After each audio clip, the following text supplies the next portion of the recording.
अब होटल में check in हो या हवाई अड्डे पर सुरक्षा जांच, सिम कार्ड लेना हो या किसी सरकारी सेवा का लाभ उठाना, आपको अपने आधार कार्ड की फोटोकॉपी देने की जरूरत नहीं होगी। सरकार ने मंगलवार को एक नया आधार ऐप लॉन्च किया है जो डिजिटल पहचान सत्यापन को न सिर्फ आसान बल्कि पूरी तरह सुरक्षित भी बना देगा। यह नया ऐप यूजर के चेहरे की स्कैनिंग और क्यूआर कोड के जरिए पहचान को वेरीफाई करेगा।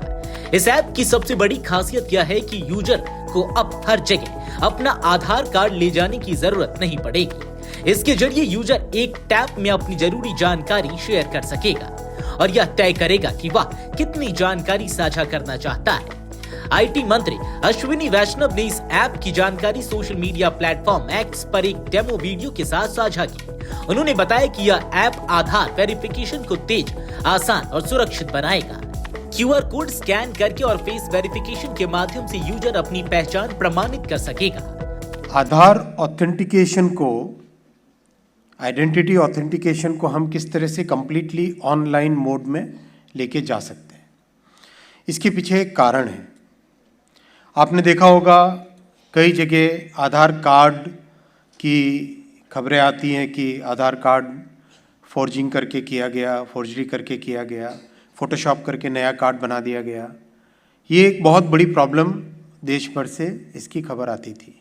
इस प्रॉब्लम को टैकल करने के लिए एक 2 स्टेप प्रोग्राम बना। आधार ऑथेंटिकेशन को, आइडेंटिटी ऑथेंटिकेशन को हम किस तरह से कंप्लीटली ऑनलाइन मोड में लेके जा सकते हैं, इसके पीछे एक कारण है।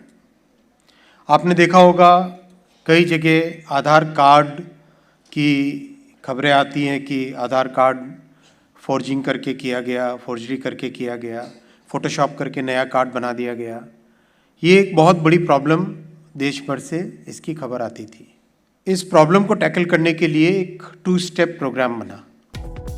यह app unified payment interface UPI की तरह ही डिजिटल प्रणाली पर काम करता है, जिसमें यूजर के पास डेटा साझा करने का पूर्ण नियंत्रण होगा। इससे यूजर की प्राइवेसी को भी मजबूती मिलेगी।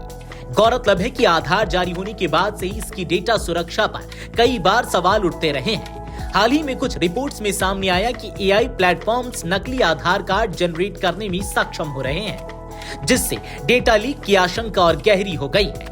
ऐसे समय में सरकार का यह ऐप न केवल तकनीकी समाधान है बल्कि डिजिटल प्राइवेसी की दिशा में एक बड़ा कदम भी माना जा रहा है। फिलहाल यह ऐप बीटा वर्जन में और कुछ चुनिंदा यूजर्स के लिए ही उपलब्ध है।